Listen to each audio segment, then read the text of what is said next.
My name is Bugra Akyildiz. I work as a data scientist at Akyildiz in New York City. For these presentations, you could ask me any questions, comment, feedback to bugra@ny.edu.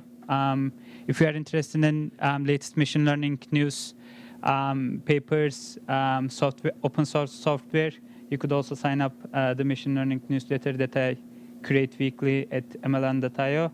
As I already mentioned, the IPython notebooks that I will be going through this tutorial is in this link.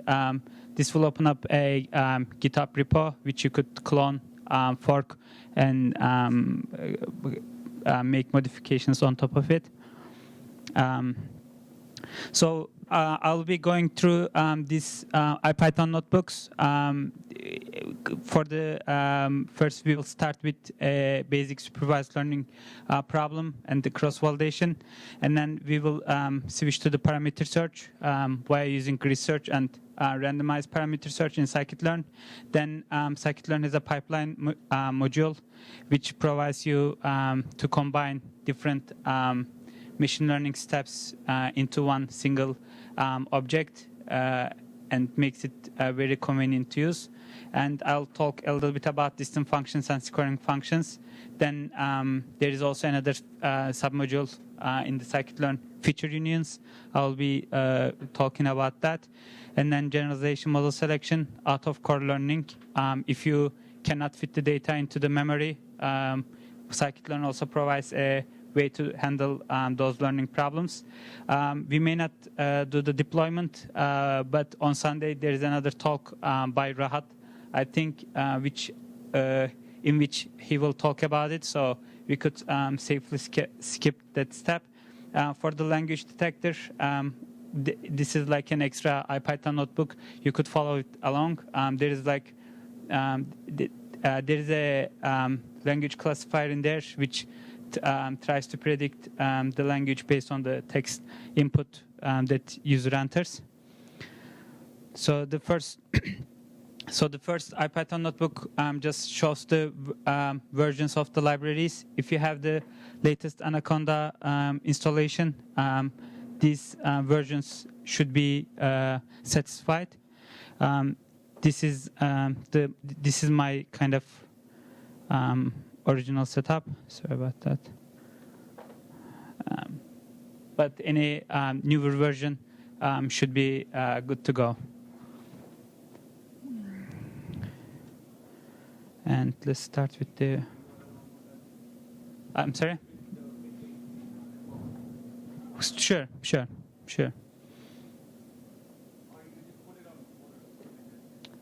Yeah, I could put that actually.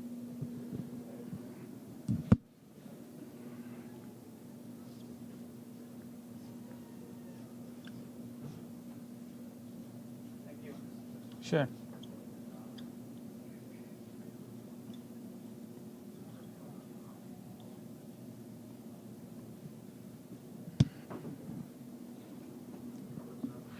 Maybe I could put that.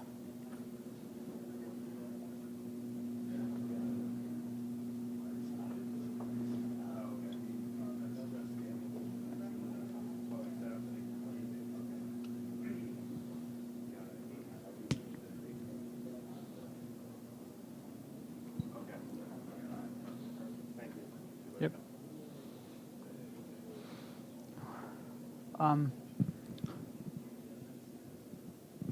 Hopefully everybody's set up his environment. So let's start. So the first problem in the machine learning, maybe most research, most kind of spend time on it, is the supervised learning problem. It comes with two different types of problem. One of them is regression, one of them is classification. Classification differs from regression in the sense that classification tries to output or yield a discrete label, whereas regression tries to output a continuous variable. If you want to kind of classify if a user will be churned or not based on some based on usage of some service or some product, that corresponds to a classification problem because it is either 1 or 0, whereas a regression problem could involve with that trying to predict a house price based on house attributes. House price may not. House price could be anything from starting from 0 to up to some finite number, but classification requires discrete labels. In this data set, we have a churn problem. We have a bunch of usage data, account length, international plan, voicemail plan, and also we have usage as well, like total night calls, total night charge, international minutes used. And we have also some other attributes as well, number of customer service calls made. You could kind of consider this attribute maybe the most predictive one, because if the customer is not happy about the service or the product, then he's or she is likely to make a lot of calls to the service because he's not happy about it. So we will try to predict based on user data, either 1 or 0, based on the attributes earlier. This is called binary classification, since we have only 2 labels, and we are trying to label the output as 1 or 0. It is binary output. In general, I load the data with pandas and then try to pre-process it in pandas as well, and then switch to the NumPy array and then Scikit-Learn. Pandas makes it easy to use for categorical variables and other type of data that are not necessarily in numbers, since we cannot really use those data without converting to the into numbers. We need to do pre-processing. For example, in here we have state, which is categorical variable. Even like churn, the label is actually a string, even if it looks like a Boolean variable. So in order to pre-process in order to convert the categorical variable into discrete integer values, Scikit-Learn provides a pre-processing submodule which has a class label encoder, and you could create a object based on that, and then you could feed the label encoder with the state information, and then the df state becomes a discrete integer value. In order to get the output labels as 1 or 0s, we are also doing some pre-processings in here, and then in here I am dropping the kind of redundant or not necessarily useful information. For example, a phone information is not very straightforward to reason about if a customer will be churned or not. And since we are actually capturing the churn information into this Y matrix, we are also dropping the churn attributes in the data frame as well. And then this is just for to get integers. Since these are all string values, we want to get the integers. And when we look at the class distribution in here, we have an unbalanced data problem, because we have only 483 instances for churn class and like 6 times more not churn classes. This will create a problem later when we try to evaluate the classifier. And then after that, everything is nicely formatted. We have numbers for each attributes. False and true, we don't have to do anything, because booleans are represented as integers under the hood in Python. And when we pass the MP float, these false and trues will be converted into zeros and ones. And then we built the feature matrix of X. The uppercase X actually is what Scikit-Learn used as convention. So I will be following this Scikit-Learn convention. This is kind of the feature matrix that we will be using to learn which features are most important comparing to the Y matrix, which has the output labels that we compute in here. And then up to this point, we are not done yet, though, because if you look at it, some attributes may be varying between 0 and 50. Some attributes are just Boolean variables, which just vary between 0 and 1. And if we just use as it is, then we are actually biased towards the features that have high number of values comparing to the attributes that have lower values. And in order to kind of mitigate that problem, we will be using a standard scaler. Scikit-Learn provides a lot of different scalars. The standard scaler is one of the most commonly used and also is one of the simplest one. It subtracts the mean from the features and then divides by standard deviation. So at the end of it, it is guaranteed that you would have a feature vector for each single attribute that has a mean of 0 and the standard deviation is 1. And then after this, producing this matrix, the feature matrix is kind of ready to be put into a classifier or to be put into the Scikit-Learn model that we could learn. But before than that, there is another concept, cross-validation, which is quite important. If we have 10 different kind of faults in the training set, this is the whole data.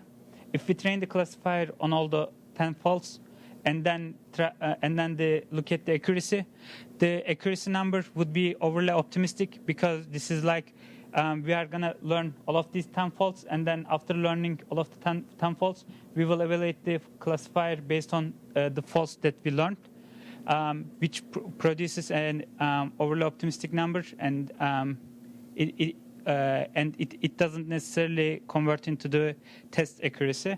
So instead, there is the cross-validation provides a structure that you would train your classifier into 9 faults and then evaluate on the validation set.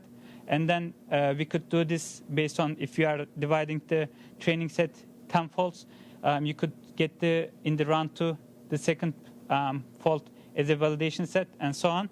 And then after that, since these validation sets are not used in the training process, this average validation accuracy actually provides a much more accurate final accuracy that could be actually converted to the test score. Because at the end of the day, when we kind of train the classifier, there is this test set we don't have any knowledge of. We are actually trying to kind of reproduce the same procedure.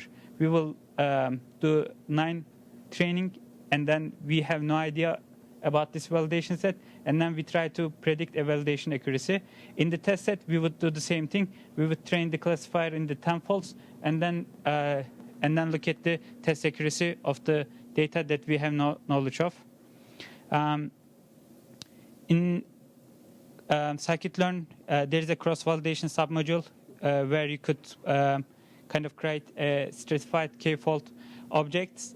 Stratification is if you have a unbalanced data problem, like we do in here, you want to make sure that you wouldn't end up with a fault that has only the churn class.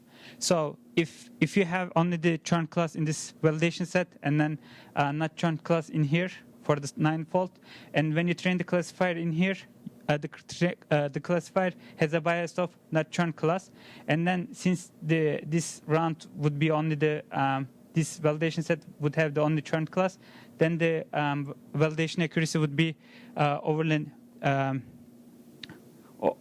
like it wouldn't be very accurate, because the class distributions are not same across each fault.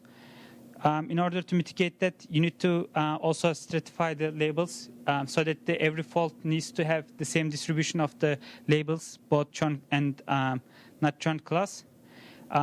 This stratified CV is a kind of a wrapper on stratified k-fault, where you could kind of provide the x and y, and then tries to do stratified CV on top of it, and then outputs the y predictions.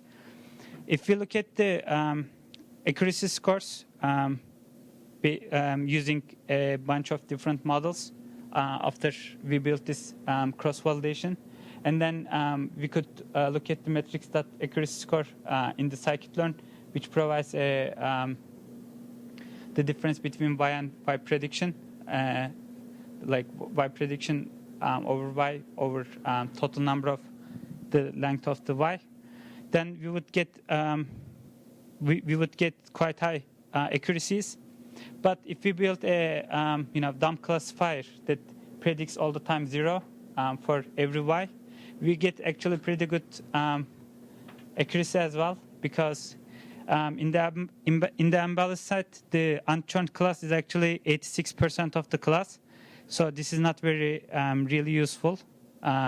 If you just look at the accuracy score, you may be kind of you may think that these classifiers are really good, but indeed it is not the case. So for those cases, confusion matrices are really nice way to visualize your kind of error distribution in the class. I have this,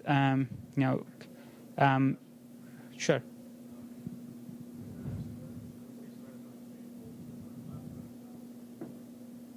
So you are asking classes are unbalanced. Mm-hmm.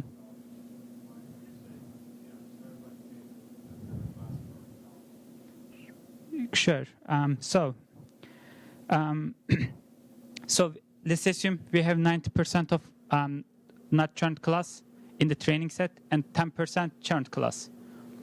If we do the cross-validation based on just randomly splitting 90 and 10%, then it might be the case that the training set may have the not churned class, and then the validation set would have only the churned class. So since this is like the 10% of the whole class, when you train this classifier into the 90% and then try to predict in here 10%, then since this classifier saw only the not churned class labels, then the output of the churned class wouldn't be very meaningful, because you are only training on the not churned instances, and you try to predict churned instances in the validation set. So you need to kind of distribute both churn set and also not churn set into each faults, so that each fault would have the same distribution: 90% of churned instances and 90% of not churned instances and 10% churned instances across each fault, so that you would have a much better or accurate accuracy at the end of the day. If you have like a balanced data set, 50% of 1, 50% on 0, you don't have to necessarily care about the stratification, because even if you do random split, then these faults will share the 50% of 1 and 50% of the 0. But doesn't that problem go away if your data set's large enough? Not necessarily. Even if it's unbalanced? Not necessarily, because Because then you distribute randomly. true. Yeah, that's true. Yeah. Okay. If you have very large data set, then yeah, that problem goes away, because stratification actually does the same thing. When you randomly split, then yeah, you would have each fault would have the 90% and 10% distribution. That's true. Yep. But still, you could use stratified k-fault to make sure that those labels have the same distribution of the overall data set. There is no harm on that. So so we found out that the accuracy score is not very useful. So let's look at the confusion matrices. Confusion matrices is like which class has the most has the best predictions, for example. Or maybe I could just first show the dumb classifier, what we are doing in here. For example, in here we have 280,050 instances of not churned class, and we are always predicting the not churned class, and this is completely correct. But since we are not predicting any churned class, then we have in here 1 and 1's zeros, whereas since we are predicting only zeros, we have this error 483, which is really bad, because at the end of the day, we actually want to maybe capture most of here because that is the most value in there. Maybe we could be okay with in here. Some of the classes, some of the not churned instances may be labeled as churned, and then those customers would get more focus even if they don't. But in here, we don't really, we want to basically minimize this number because this number would be the most misclassified churned classes, and these customers will go away. So if you look at the other classifiers and what they are doing on the churned, for example, passive-aggressive classifiers are not really doing a really good job in here, but we have gradient boosting, which captures most of the churned classes pretty well. It errors in here a little bit. Maybe this number is not very good, but still it could be considered okay. And we have also random forest, which is relatively good as well. These random forest and gradient boosting in here was also really good in the accuracy score. But unless we visualize the confusion matrices and see where the error is, then we can't really reason about unless we visualize this confusion matrices, because the DOM classifier has 86% of accuracy as well. And if you want to do like this type of error analysis in confusion matrices, there is also accuracy, precision, recall, F1 scores, which actually kind of compares the true positives, true negatives ratio over each metric, and then tries to produce a kind of combined score, which could be much more meaningful than a let's say than an accuracy score. And Scikit-Learn has a metrics submodule which outputs this classification report in a string format, and then you could look at the each label's precision and recall. For example, let's look at our DOM classifier. Its precision is pretty good because that is the percentage of the not churned classes, and recall we are already capturing all of it. And F1 score for this 0 is pretty good as well. But overall, the precision and recall for the not churned class is pretty terrible.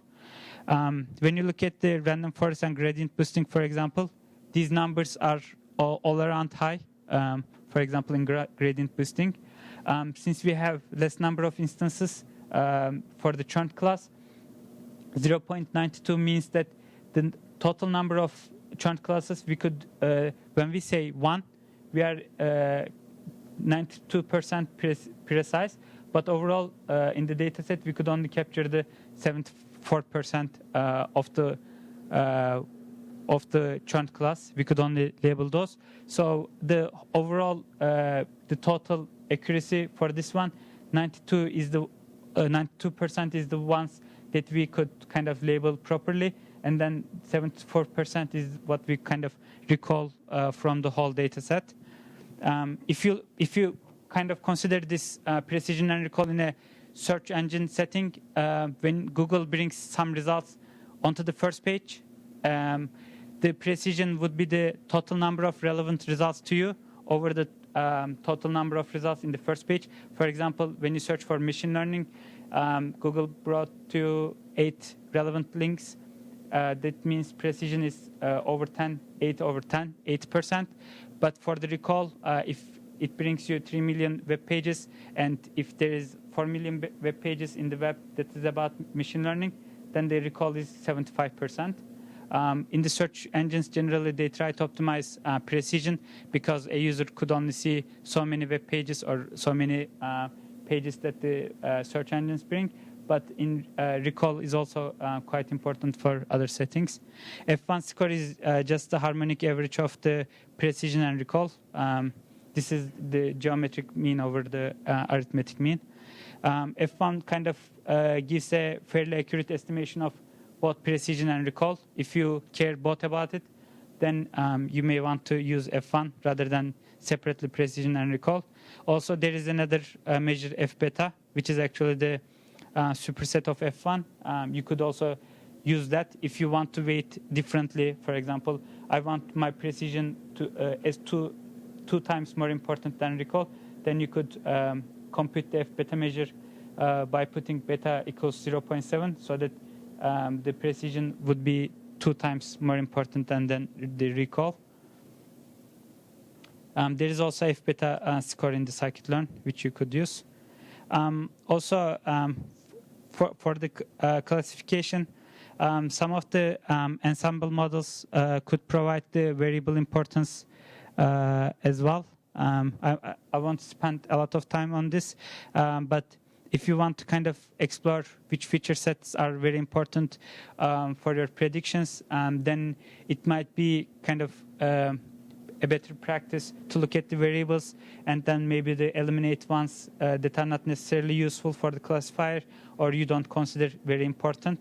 By doing so, you would eliminate some dimensionality problems in here, and since the other weights gets the share of the not important ones, you may build a better classifier, although you could do feature selection in order to eliminate those type of problems. So the in this one, the decision trees, I think I'm not really sure about the how gradient boosting handles, but the decision trees kind of try to look at the distribution of the variables. So if, for example, let's say we have a categorical variable in here, say international plan, for example.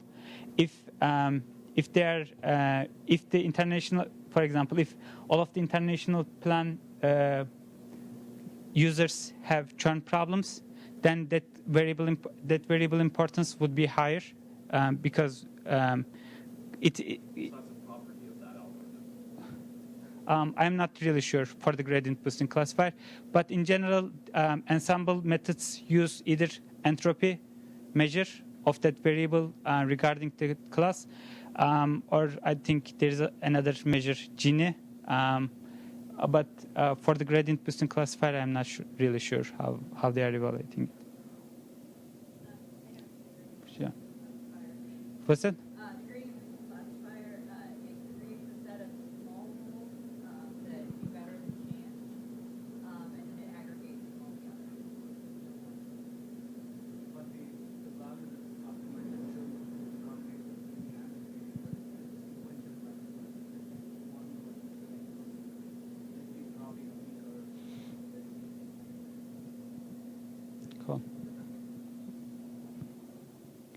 And after you build the features, if you still don't have the good set of features for your problem, Scikit-Learn also provides a polynomial features method, which kind of you could build pairwise interaction of the raw features, and then after building that feature set, which has a much higher dimension, you could also evaluate your classifier based on the polynomial features. You could also scale the polynomial features as well, similar to what we did earlier. And regression, so I mentioned there is a classification and regression problem. Regression tries to output continuous variables, whereas classification outputs discrete labels. This also follows the very similar structure, but the data is from Scikit-Learn as well. So we don't do, I didn't do any preprocessing in this one. And we could similarly use gradient boosting regressor and then kind of try to look at the predictions and labels. And in here, there is an important point.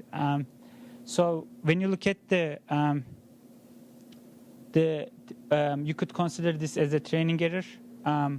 This red curve is the test set or validation set. The blue is the training set.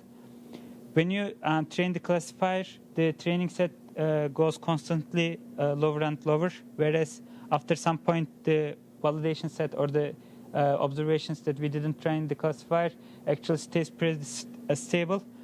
This means actually in here we are trying to overfit And after that, even if we have a lower training accuracy on the data set, that wouldn't necessarily reflect on the accuracy on the test set.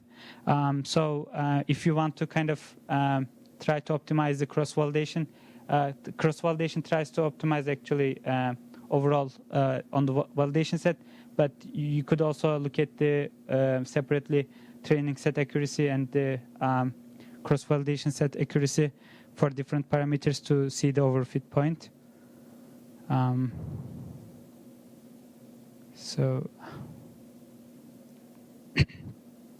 when we train the like a classifier in the scikit-learn, in order to get an optimal accuracy, it is really like the tweaking the parameters for the classifier.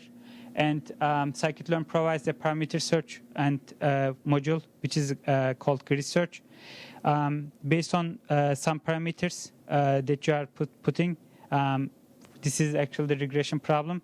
If you want to try different learning rates, if you are trying to, different maximum depths, number of estimators in the gradient boosting regressor, you could create a grid search module, which you provide an estimator, which is this, without providing any parameters, and then provide a parameter grid, which we will be looking at this grid, for example, and then put the X train and Y train, and then this will provide you the best score and also the best grid parameters, so that you don't have to manually try different parameters and see which one actually scores the best in the data set.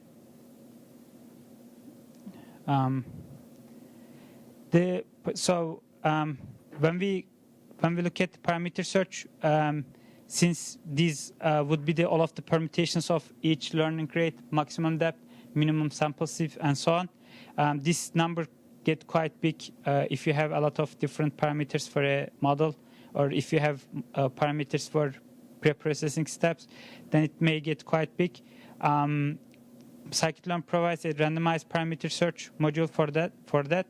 And instead of going through all of the parameters, it makes somehow smart decisions about the distribution of the parameter, and then tries to pick the ones that may result in a higher score than the others.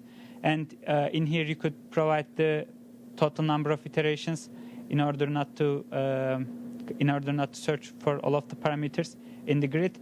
But for the randomized search, you wouldn't get the optimal accuracy.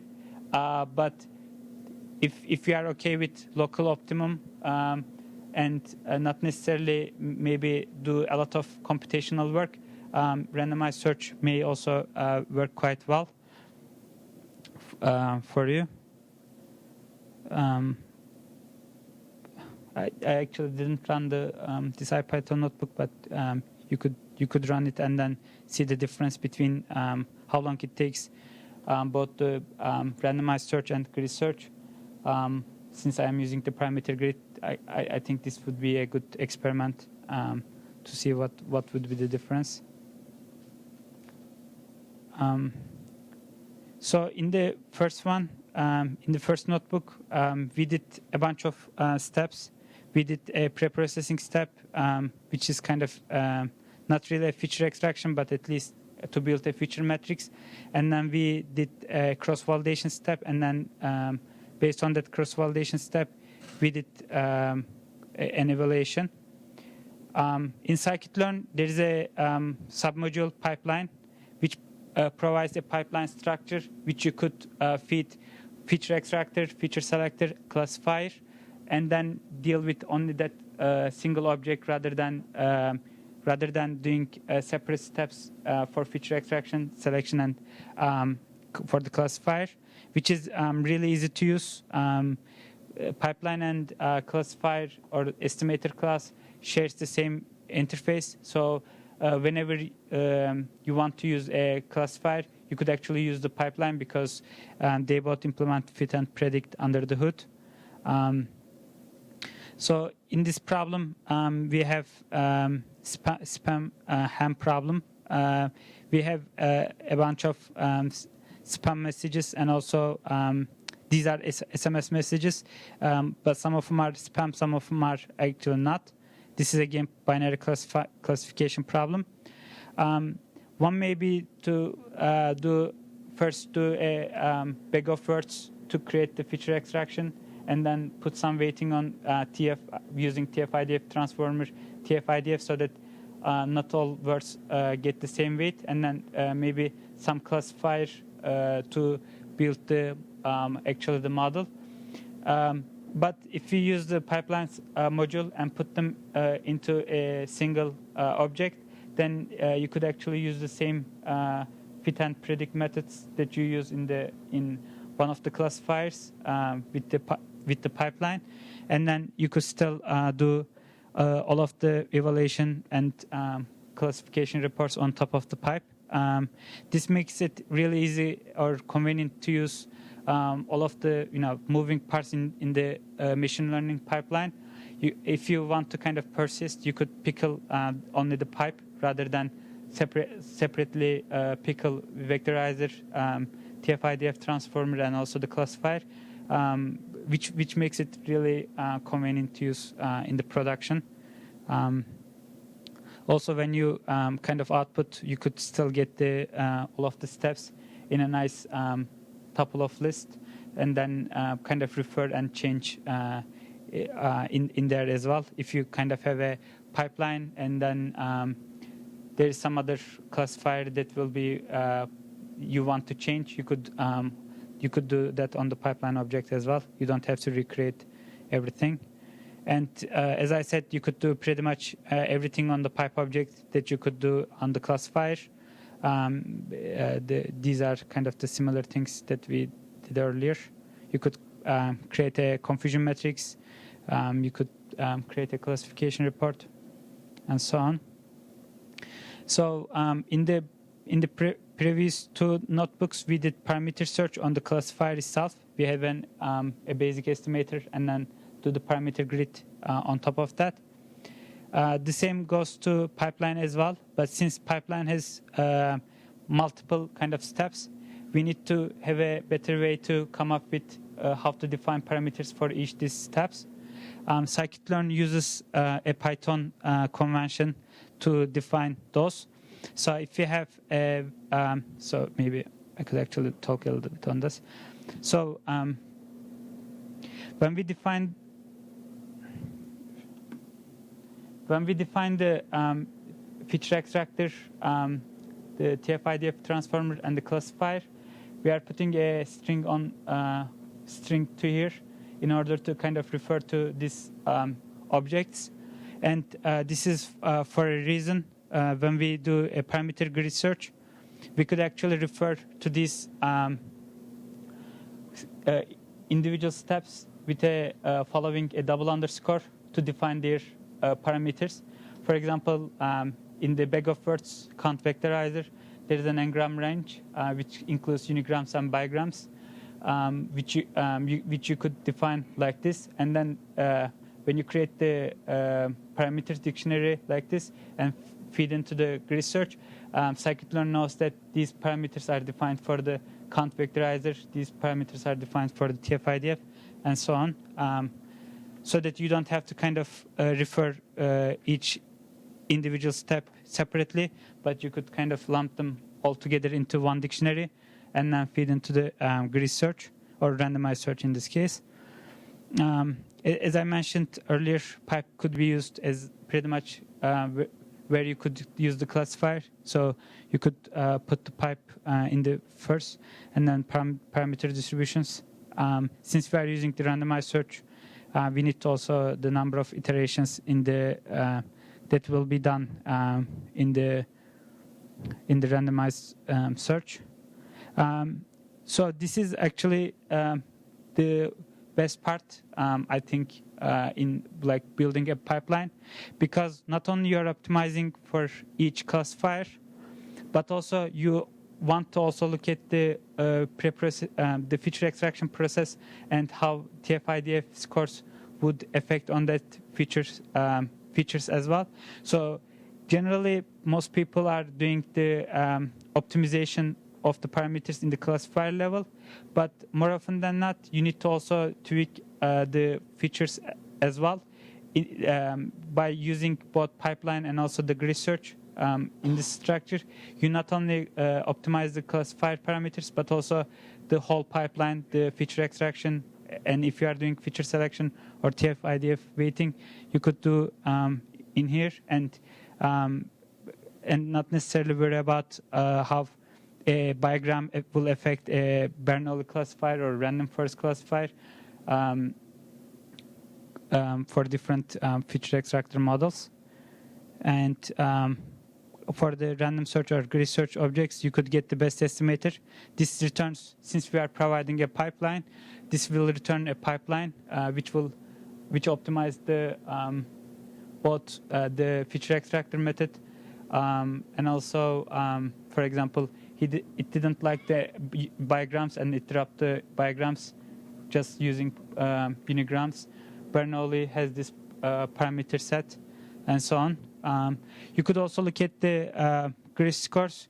This may or may not be very useful because I think just computes the accuracy scores, but you could feed into different scores as well when you create the randomized search CV. So if you want to compute F1 score and if you want to optimize for F1 score or precision or recall, you could feed into the grid search as well. And then based on the outputs, you could kind of refer which ones could be more useful than the others. Rather, if you want to also search for the second best, third best, this mean accuracies would be also useful for those cases. And I think in this notebook, that's about it. And as I mentioned earlier, you could get the best pipe with the parameters that we just learned, and then create the X-train and Y-train, which is actually pretty good. And then the classification report as well.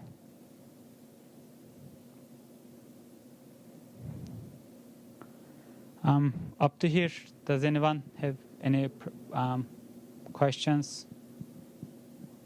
Okay. So in Scikit-Learn, there is also another submodule, feature unions. Up to here, when we go to pipeline, everything was sequential. So we have a feature extractor, which we apply on some raw text, and then TF-IDF weighting, and then Bernoulli classifier, and then these steps will be done all kind of in a sequential manner. But if we want to both produce, for example, based on some text, bag of words, and also, for example, TF-IDF scores of some text, and then concatenate them into one feature matrix, then the step ordering wouldn't be really very sequential, but rather kind of parallel, so that you would extract different features for each feature extractor model, and then kind of concatenate them into one feature vector, and then maybe do it in the processing step. The feature union provides a structure on that, so that you could have a bunch of so that you could have a bunch of, very similar to the pipeline, you could have a bunch of different parts in the module, and then you could kind of do PCA on the raw metrics, and then K-based selection onto raw metrics again, and maybe do a kernel PCA on the raw metrics, and then output of these each PCA module, the feature selection using K-based selection, like 10 features. PCA has 2 components. We have 2 components in here, 10 components in here. If we were to use the kernel PCA, we would have 3 components in here. And then we could just run these each individual steps, since they are separate, since they are independent, in a parallelly, and then in a parallel manner, and then kind of concatenate this feature union into one single feature vector, and then use that in the classification. The feature union is very similar to pipeline. It is actually under the pipeline submodule. You could do, as I mentioned earlier, you could do pretty much do whatever you could do in the classifier. You could do pretty much everything. Maybe I could talk a little bit about this problem, but I'm not sure if I would have some time. Maybe we could go over this one as well. So this is this is very similar to actual churn problem. We are trying to predict if one customer would get a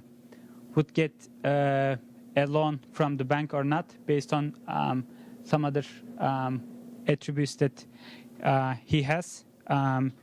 The pre-processing step is very similar. We convert the categorical variables using label encoder, and we do a standard scaling, and then I kind of visualize what type of features are actually correlated with each other, and then build extract the PCA, the eigenvalues, in total number of components too, and extract the 10 best features by using select key best. I was using kernel PCA as well, but this takes somehow long to compute, so I commented out. And then we could train another classifier on top of that, and then produce the classification score on that.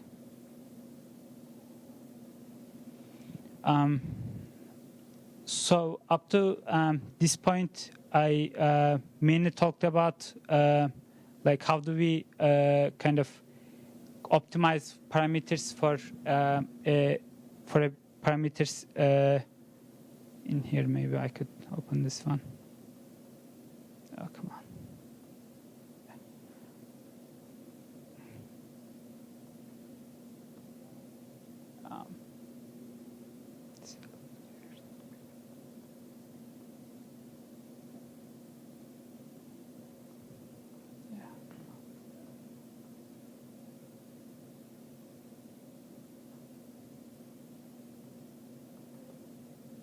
Sorry about that.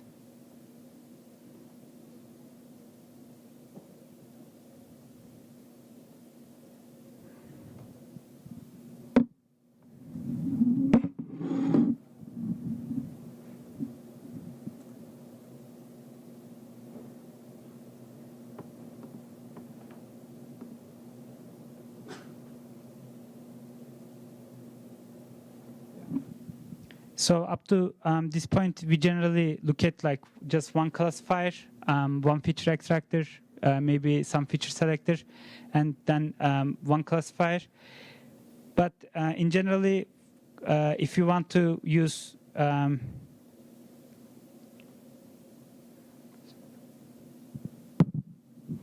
if you want to experiment with different classifiers, you need to kind of experiment with different pipelines.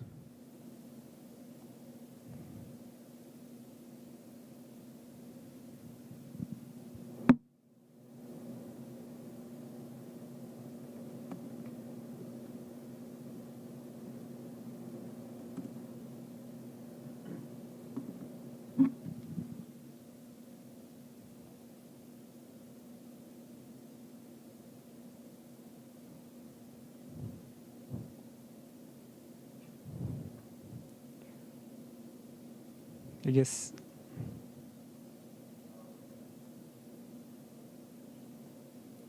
does anyone can open on the GitHub? Does anyone? I think I have some problems. Huh? It didn't load. Yeah. That's interesting.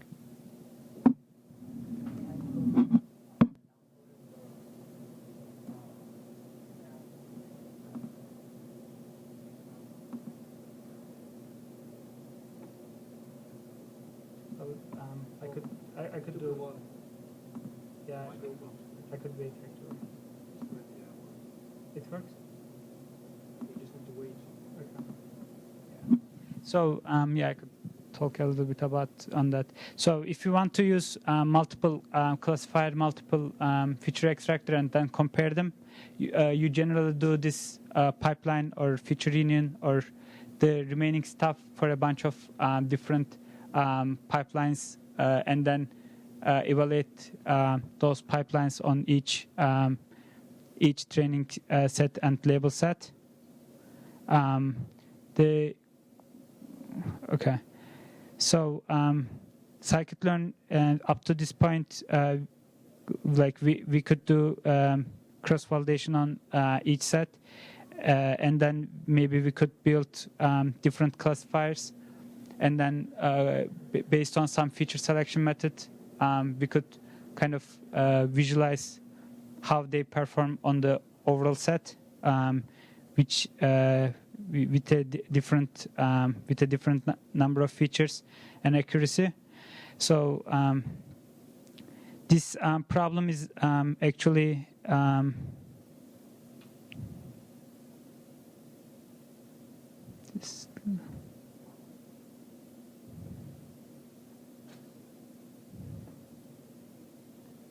so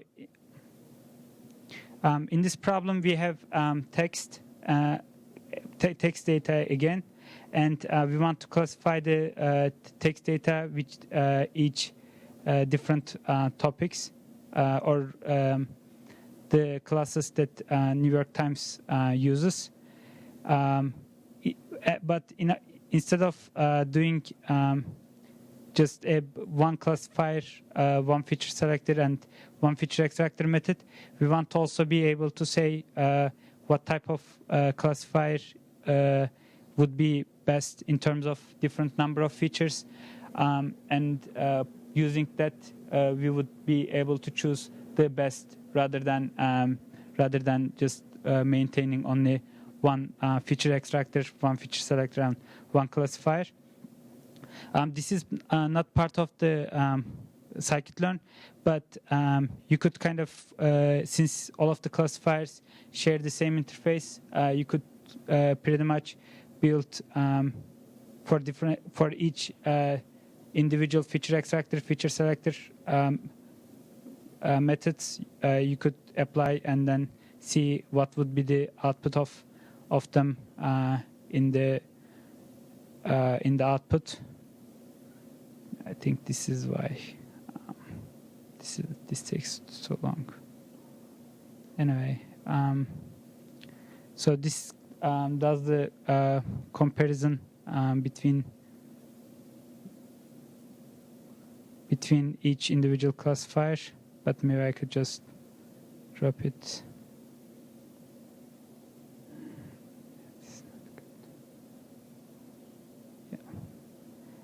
There was another graph, but so in here we could, if we were to use only one classifier and then see how that classifier performs, we could only choose that classifier. But now we could actually see different classifiers with a variety of different number of features and so on. So for the model selection, this could be also another useful step in order to compare different classifiers. Scikit-Learn originally built on the data that you could train when you fit into the memory. So all of the fit methods in the Scikit-Learn actually tries to load the data into memory, and if it exists the memory of your computer, then actually it would produce a memory error.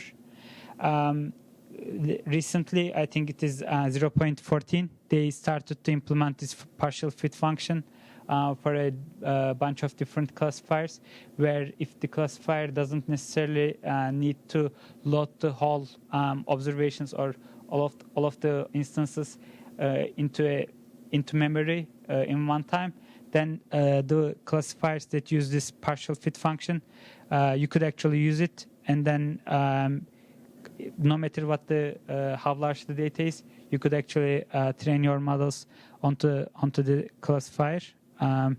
Since the feature extractor methods, or even the maybe not feature selection, but generally feature extractor methods are specific to each single instance, so you wouldn't have a problem in that. Even if Pandas tries to load the data into memory, you may just do line-based or observation-based feature extraction.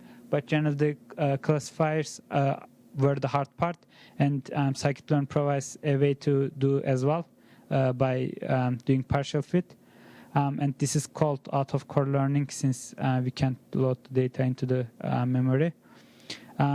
Since this is a relatively new feature, only these 5 classifiers, I think by 0.16 version, are implementing the classifiers. Yeah, this is incremental. Yeah, these are all incremental. There is also, I think, k-means as well, but since I was using just the classification, I didn't include that one. Yeah, I think that will take some time. Stochastic gradient descent, I think one of the ways it works pretty close to SVM. True, right? I think so, yeah. But so in Scikit-Learn there are a lot of like different SVM models. So it is, I don't know, it may be hard to do all of the SVMs to implement the partial fit, but yeah. So these are all the ones that are in the package that do it now at this point? Yeah, based on 0. I think these are the ones 0.15.1. These are the ones that that are implementing, but they are like putting more focus onto this area. I guess that, so I'm actually comparing to here as well, but they are putting more focus on this area. So I guess at some point, the ones that could implement this type of learning will be implemented. Another nice thing about incremental learning is if you have a model in the production and you get another new set of data, you actually need to retrain the whole classifier in the Scikit-Learn, which is a little bit problematic because you don't want to do all of the work that you did. With the incremental learners, you could train the model into one set of observations, and then persist it. And then when you have a new set of data, you could kind of use that model and then use that new set of data in order to improve classifier, rather than going through the old set and then load them into memory, which is really nice because you don't want to necessarily do all of the work that you did earlier. And then in here you could partial fit doesn't necessarily care about the so when you try to fit on some classifier in the Scikit-Learn, it actually kind of empties out the all of the object and then fits whatever x and y is fed into the object. Partial fit doesn't necessarily partial fit keeps the state. So if you in this line, if you put this set of features and then this set of labels, and then in the another step, if you put another set of features, then as long as this is the new data, then it is guaranteed to improve the model, and then you could kind of, as you feed more data, you could see the improvement as well on the model. We actually have quite a bit of time. So for the deployment, as I mentioned earlier, the pipeline serialization makes it really easy to use the Scikit-Learn models. So if you so this is the pre-processing step is not very important. It's actually the same with same New York Times data. if you are not using the pipeline submodule, you need to serialize vectorizer and the classifier separately. But since pipe combines those steps, you could actually persist by using the joblib submodule, which is in the externals module in the Scikit-Learn. This will output a bunch of, I think, NumPy array structure into the serialization path, and then you could easily load the pipe, and then that object is ready to use. And then you could kind of do the prediction on the X-test, and then get the predictions. They're very similar. In here, the joblib, I think, uses pickling under the hood, and pickling is not very secure and not very robust. So if you have like unsecure sources to get pickle data, you shouldn't unpickle in the Python because it is not very secure. But if you are using only like pickling your classifier or your pipeline and then unpickle it, then I guess it would be safe or secure to use the pipeline module. Sorry, what's the difference between using joblib as opposed to directly using cpickle? So joblib, if you have something similar to NumPy array, or in general, for example, you want to persist a feature matrix, joblib is more efficient comparing to pickle in terms of how it inputs and outputs. Pickling is good for, I think, like general Python objects. Like for classifiers. Another thing is if you not sure about it, but for some different versions of Scikit-Learn, if you are to use joblib, it is preferable because when you train one classifier in 0.14, it may not work in 0.5, 15.2. There is actually a warning in the Scikit-Learn. Joblib, I didn't have any problems in the joblib, so that could be another case. In the Scikit-Learn documentation, the joblib, it says joblib is the preferred way. So. It's compression. Joblib uses so much, by default uses compression, makes the equation small. Mm-hmm. And also less override into the file handler than the next one line. True. Yeah. In the joblib load, when you get the serialization path, even if you have like a 1,000 number of different MPy files, joblib load just does the work for you under the hood, so you don't have to go through every single file, as you mentioned. Yeah, that's also another advantage. So in here, the persistence is relatively easy if you are using pipeline, and also maybe I could spend some time on the language detector. So the data set is in the load module. It is not in the IPython notebook. In here, I have a bunch of different language text data. I think it is 8. Yeah.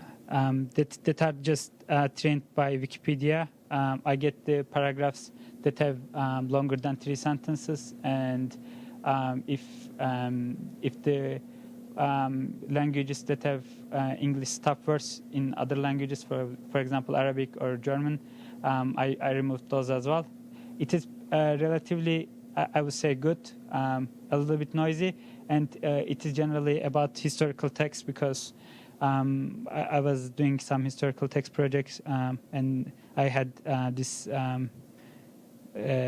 project which pulls the data from Wikipedia. So, and in here, it is if you look at the data, it is pretty balanced, I would say.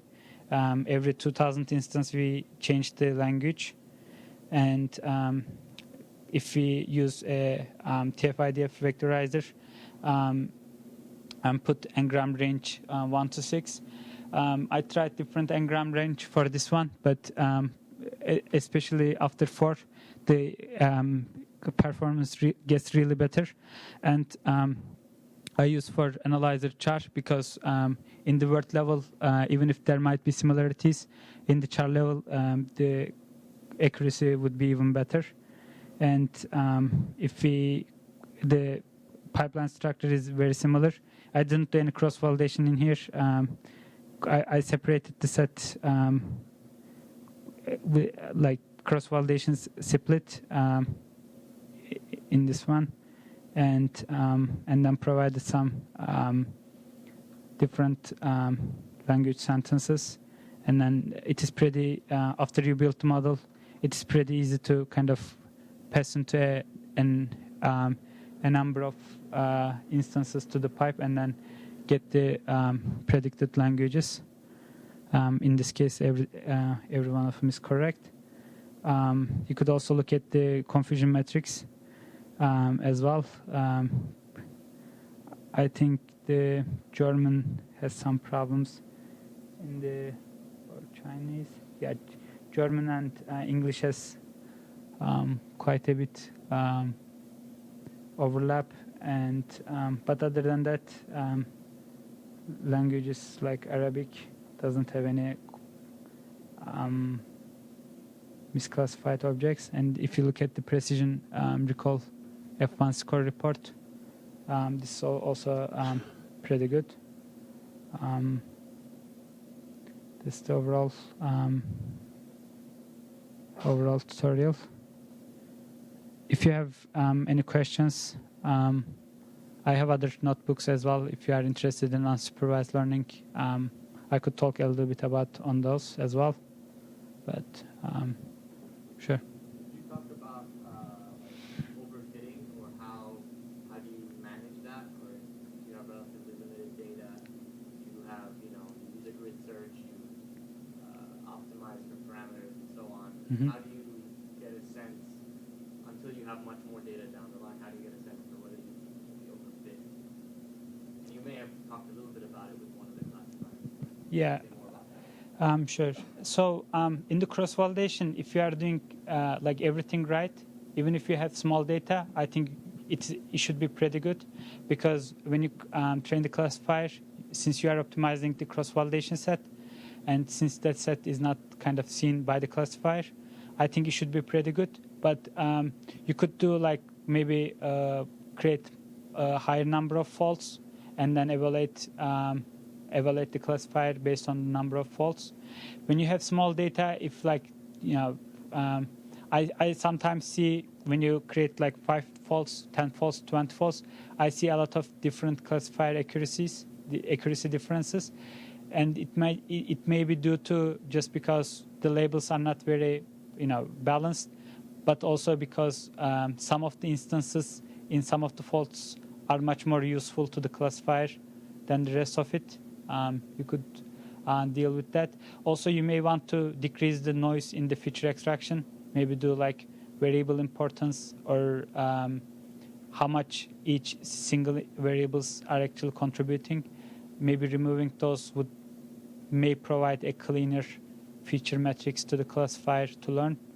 That could be also another way to do it, I guess. Yeah. Sure. Mm-hmm.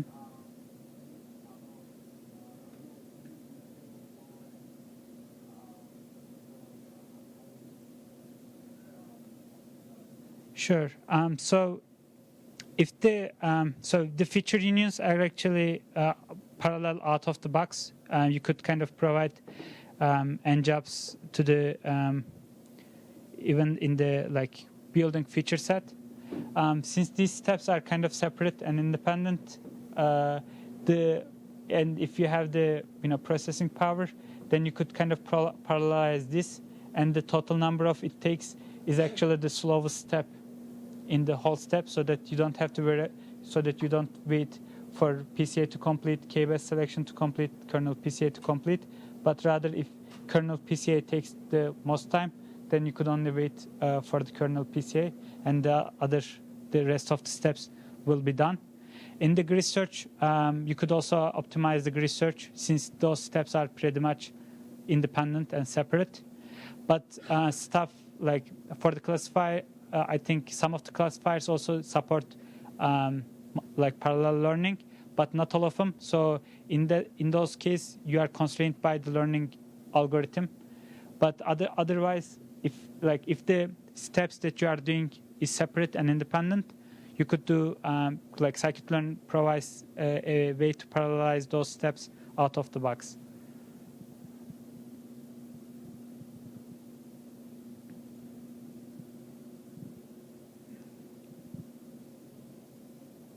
So I guess